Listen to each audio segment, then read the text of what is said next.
আসসালামু আলাইকুম। আজকে আপনাদের মাঝে শেয়ার করব খুব সহজ নিয়মী ডিজাইন দেওয়া জামা কাটিং। এখানে আমার জামার জুল হবে 26 ইঞ্চি, বডি হবে 24 ইঞ্চি। আমি এক কালারের কাপড় নিয়ে নিলাম 1 গজ পরিমাণে, ছাপার কাপড় নিয়ে নিলাম 2.5 গজ পরিমাণে। টোটাল আমি 3.5 গজ পরিমাণে কাপড় নিলাম। এখানে কোটি ডিজাইন হবে ঘেরের অংশে। এভাবে সম্পূর্ণ আমি কাপড়টাকে, ছাপার কাপড়টাকে খুলে এক পাট করে নিয়ে আমি কোনাকুনি রুমাল সেট কাপড়ের মতো একটা কোনাকুনি ভাঁজ দিয়ে নিলাম।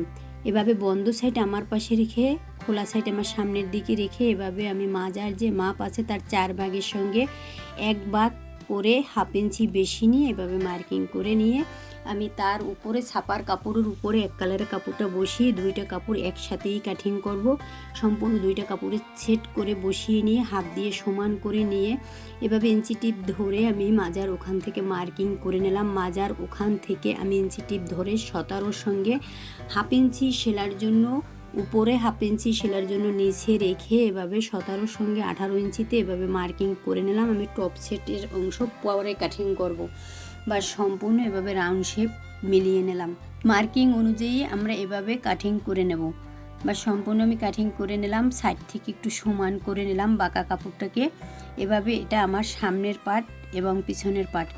এখন আমি নিচে যে ছাপার কাপড়টা আছে 2.5 গজ পরিমাণে নিয়েছিলাম, এটাকে এভাবে আরও একটু চওড়া করে কোনাকুনি এভাবে ভাঁজ দিয়ে নিলাম। আমার পাশে বন্ধ সাইড রেখে এবং খোলা সাইড আমার সামনের দিকে রেখে এভাবে একটু চওড়ায় বেশি নিলাম, কারণ আমি যে সামনের পার্ট এক কালারের কাটিং করছি তার থেকে ডাবল হবে এই চওড়াটা।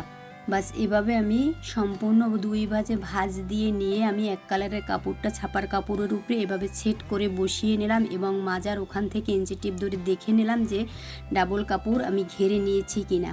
বাস এভাবে সম্পূর্ণ দেখে আমি মার্কিং অনুযায়ী এভাবে কাপড়টাকে একদম রাউন্ড শেপ অনুযায়ী কেটে নেব। এই যে ছাপার কাপড়টা আমি এখন কাটিং করছি, এটা আমার এক কালারের উপরে কোটি সেটের উপরে বসবে, আপনাদের সেলাইতেও দেখাবো। বা সম্পূর্ণ এভাবে আমি কাটিং করে নিলাম। এখন এই কাপড়টা আমার এক কালারের উপরে এভাবে বসবে। তার আগে আমি এখান থেকে সামনের মিডল অনুযায়ী মাজার ওখান থেকে 5 ইঞ্চি পরিমাণে ডাউন দিয়ে একটা দাগ কেটে নিলাম এবং ওখান থেকে আমি পুরো একটা রাউন্ড শেপ করে নেব। এভাবে সম্পূর্ণ কোটি ডিজাইনের মতো, এভাবে সম্পূর্ণ কোটি ডিজাইনের মতো একটা রাউন্ড শেপ করে নিলাম। এখান থেকে আমরা একটু খেয়াল করে দেবো, আমি কিন্তু 5 ইঞ্চি পরিমাণে ডাউন দিয়েছি। আপনারা আপনাদের মেজারমেন্ট অনুযায়ী দেবেন, জামার ঝুল অনুযায়ী কতটুকু কোটির অংশ নেবেন এবং বড় ছোট করবেন। বা সম্পূর্ণ এভাবে আমি কাপড় নিচের ঘেরের অংশ কাটিং করে নিলাম। এই ছাপার কাপড়টা ঠিক এভাবে বসবে, আপনাদের সেলাইতেও দেখাবার চেষ্টা করব। বা সম্পূর্ণ এভাবে আমার নিচের ঘেরের অংশ কাটিং হয়ে গেছে। এখন টপ সেটের অংশ কাটিং করে নেব। তার আগে আমি একটু কোনাকুনি করে 2টা টুকরো কেটে নেব, কারণ এটা পাইপিংয়ের জন্য আমি নিচের ঘেরে পাইপিং করব। এভাবে আমি তেরচি করে কাপড় যে কাটিং সাইড থেকে আসে এভাবে আমি একটু সমান করে নিয়ে এভাবে তেরচিভাবে আমি কয়টা কাপড় টুকরো কেটে নিলাম 1 ইঞ্চি পরিমাণে চওড়ায় দিয়ে। বাস এখন আমি টপ সেটের অংশ কাটিং করব কীভাবে, তাই না? আমি এভাবে কাপড় নিচে যে কাপড় বাড়তি আছে এভাবে ধরে হাত দিয়ে সমান করে নিয়ে 4 ভাঁজে ভাঁজ দিয়ে নিলাম। এখন আমার নিচে একটু বাঁকা কাপড় আছে, এভাবে সমান করে নিয়ে আমার উপরে টপ সেটে হবে 10 ইঞ্চি বলেছি।